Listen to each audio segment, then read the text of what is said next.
ഒരു വർഷമായി എവിടെ പോകാൻ ഞങ്ങൾ ഇവിടെ ജീവിക്കണം. ഞങ്ങൾ രാവും പകലില്ലാതെ കഷ്ടപ്പെട്ട ആൾക്കാരാണ് ഞങ്ങള്. എന്നിട്ട് ഒരു 9,000 പോലും ഇല്ല. ഇമാതിരി പെരുമഴ പെയ്യുമ്പോൾ ആ മലേന്റെ മുകളിൽ പോയി പണിയെടുക്കേണ്ട വല്ല കാര്യമുണ്ട് ഇവർക്ക്? ഒരു വകയില്ല. വാടക കൊടുക്കാനും പൈസ ഇല്ല, വീട്ടിന് ചെലവിനും പൈസ ഇല്ല. അപ്പൊ പിന്നെ എന്താ ചെയ്യാ? 9,000 രൂപ സർക്കാർ കൊടുക്ക എന്ന് പറഞ്ഞ ആ പൈസ സർക്കാർ കൊടുക്കണില്ല. ഞങ്ങൾ എന്താ പറയാ, ഞങ്ങൾ സർക്കാർ നിന്ന് മാറ്റി പാർപ്പിച്ചു. പക്ഷെ ഇപ്പൊ ഞങ്ങൾക്ക് വാടകയില്ല, നിത്യ കൂലി തന്നെ 9,000 രൂപ പോലും തരുന്നില്ല. അതല്ലെങ്കിൽ ഞങ്ങൾ ഈ പെരുമഴയത്തോടെ ജോലിക്ക് വരും. സർക്കാർ കാണട്ടെ ഇത് ഞങ്ങളെ. ഇപ്പൊ നമ്മളെ കഴിഞ്ഞ പ്രാവശ്യം പൊട്ടിയിട്ട് നമ്മളെ വീട്ടിൽ നിന്ന് 5 ആള് പോയി.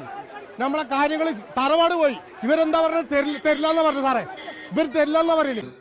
750 കോടിയോളം രൂപ നമ്മുടെ നാട്ടിൽ നിന്നും വിദേശത്തു നിന്നും നമ്മുടെ തൊട്ട് അയൽവ സംസ്ഥാനങ്ങളിൽ നിന്നും അങ്ങനെ എവിടെ നിന്നൊക്കെ പാടെ കൂടി പിരിച്ച പൈസയിലെ ആ ഒരു ജനങ്ങൾക്ക് ഇനിയും അത് എത്തിച്ചു കൊടുക്കാൻ പറ്റിയിട്ടില്ല എന്ന് പറയുമ്പോഴേ ഇവിടെയൊക്കെയുള്ള MLA നമ്മുടെ സംസ്ഥാന ഭരണകൂടം എന്താ ഇപ്പൊ കാട്ടുന്നത്? അയാൾ തട്ടിലാക്കി തിരിപ്പിച്ച ഞങ്ങളെ ഇറക്കി വിടാൻ പറയാ. തഹസിൽദാരടുത്ത് വരാൻ പറയും. ഞങ്ങൾ എത്ര പ്രാവശ്യം സമരത്തിന് പോയാലോ ഞങ്ങൾക്ക് ഇവിടുന്ന് പോകാൻ വേണ്ടിട്ട് ഞങ്ങൾ ഇവിടുന്ന് പറഞ്ഞേക്കൂലാന്ന്.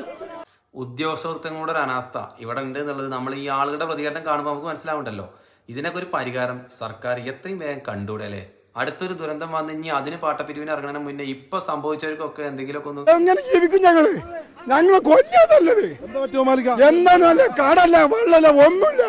കറണ്ടില്ല, വെള്ളല്ല, 9,000 അല്ല 100 പ്രാവശ്യം കയറി ഇറങ്ങാണ്. എങ്ങനെ ജീവിക്കും ഞങ്ങള്? ഞങ്ങളെ കൊല്ലാതല്ലത്. എന്തോരം മനുഷ്യന്മാരല്ലേ കഴിഞ്ഞ ഉരുൾപൊട്ടലിലെ ചൂരൽമലയിലും മുണ്ടക്കയിലൊക്കെ പോയത്. ഇപ്പോഴും അവിടെ പൊട്ടിയിട്ടില്ല, പക്ഷെ നല്ലോണം മഴയും കാര്യങ്ങളൊക്കെ പെയ്യുന്നുണ്ട്. നല്ല പേടിയിൽ തന്നെയാണ് അവര്. ഇനിയും ഇവരെ ഈ ദുരിതം അനുഭവിക്കാൻ വിടാതെ എന്തെങ്കിലുമൊക്കെ ഇവർക്കുള്ള സഹായങ്ങൾ ചെയ്തു കൊടുത്തൂടെ അല്ലേ?